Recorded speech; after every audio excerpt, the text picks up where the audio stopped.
It's estimated that more than 16 million U.S. adults suffered from some form of depression in the year 2016. But what if you could elevate your mental state using food?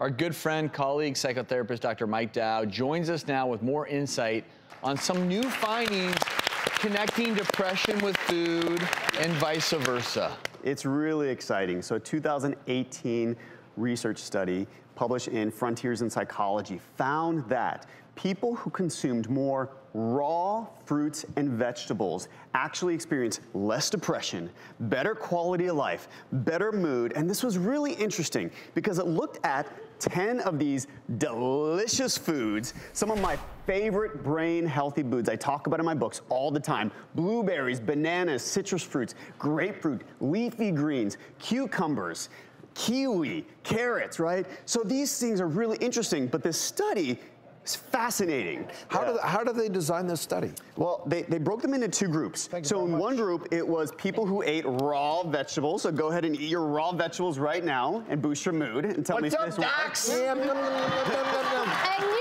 was coming. I knew it when you handed it out.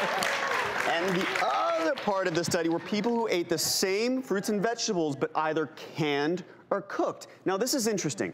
All of these fruits and vegetables have a lot of water-soluble vitamins that are terrific for the brain. Now when you cook them, their vitamin content does go down a little bit. So it raises the question, if we added more raw fruits and vegetables into our diet, could that help us naturally treat depression, improve mood? Because check this out.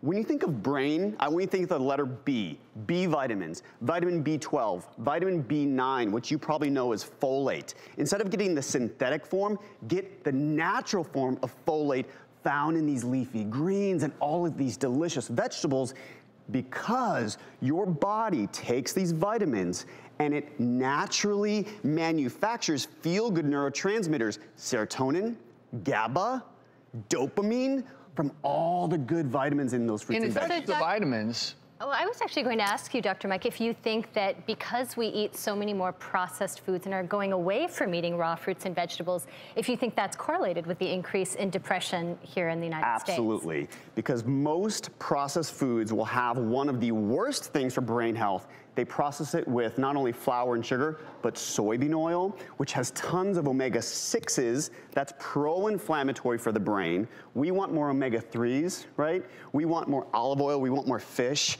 and we want more antioxidants. All of these things instead of the processed foods that, by the way, they do two things.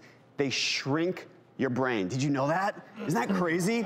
So if you spike your blood sugar all the time, we think of diabetes when we think of spiking blood sugar. When you spike your blood sugar with processed foods, you're shrinking a part of the brain called the hippocampus. The hippocampus actually helps you to remain resilient in the face of stress. Wow. Isn't that fascinating? So there really is mood food. Absolutely. And it's not just micronutrients, it's microbiology. Yeah. The bacteria that live in your gut, the good ones, love these raw fruits and veggies. They feed on them. And there's all this interesting new research regarding your microbiome and brain health and mental illness.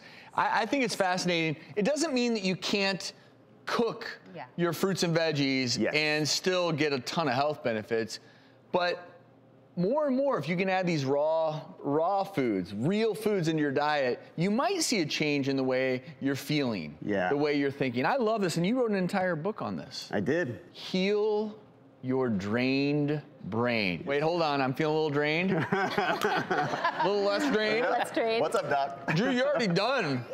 You feel great. My brain is good.